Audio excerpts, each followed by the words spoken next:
Елімізде 2015 жылдың 20 мамырында 5 институциалдық реформа 100 нақты қадам мемлекеттік бағдарламасы қабылданған еді. 2016 жылдың 1 қаңтарынан бастап осы бағдарламаны іске асыру қолға алынды. Соған орай қоғамды дамуына жаңа құқықтық ортаны қалыптастыратын 600-ге тарта жаңа заңдар қабылданды. Как раз 30-й шаг и посвящен нулевой терпимости к мелким правонарушениям. Мемлекеттік бағдарламаның 30-шы қадамы осы құқық бұзушылықты төзімсіздік, тәртіп бұзушылықты болдырмауға бағытталған және жергілікті полиция қызметте осы мақсатта құрылды. Қоғамдық тыныштық сақтау, тұрмыстық қылмыстың алдын алу, жол апатын алдын алу, құқық бұзушылыққа төзімсіздік, өзге де тәртіп бұзушылықтар бойынша полиция қызметкерлері бақылаулар жүргізеді, бейне бақылау камераларға тіркеледі.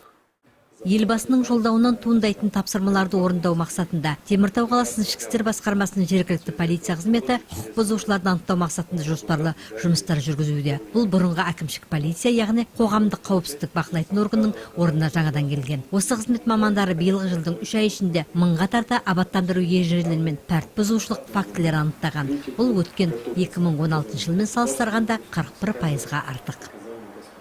За мелкое хулиганство, выраженное в явном неуважении к обществу.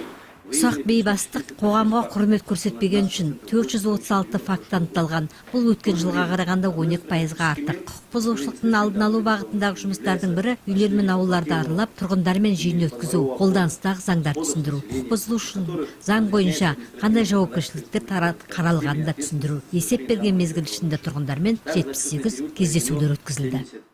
Мұнымен қатар брифингте Теміртау қаласындағы мемлекеттік қызмет көрсету мәселесі де қозғалды. Қалалық әкімшілікте аталмыш мәселе тұрақты түрде бақылауда ұсталады. Бұл жайлы қалалық әкімшілік аппаратының жауапты маманы Жаңаш Жұмабеков тоқталып өтті.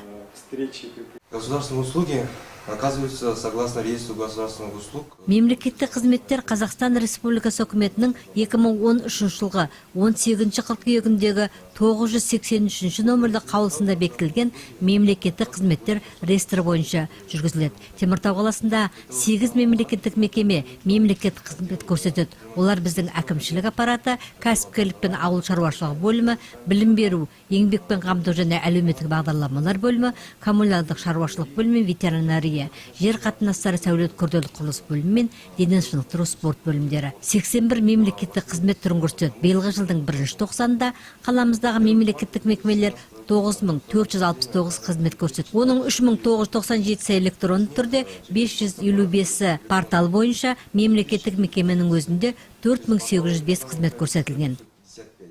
Бүгінгінде қалада әлеуметтік білім беру саласында мемлекет қызмет көрсету сұраныстары артып отыр. Сонымен бірге азаматтық актілер тіркеуде назарда тұр. Мемлекеттік қызметтердің мезгілінде көрсетілуі мен оның сапалы болуы үнемі бақылауда болатын маңызды мәселе саналады. Басқосуда тұрғындардың сыбайлас жемқорлыққа қарсы түсінік қалыптастыру жайы да кеңінен талқыға түсті.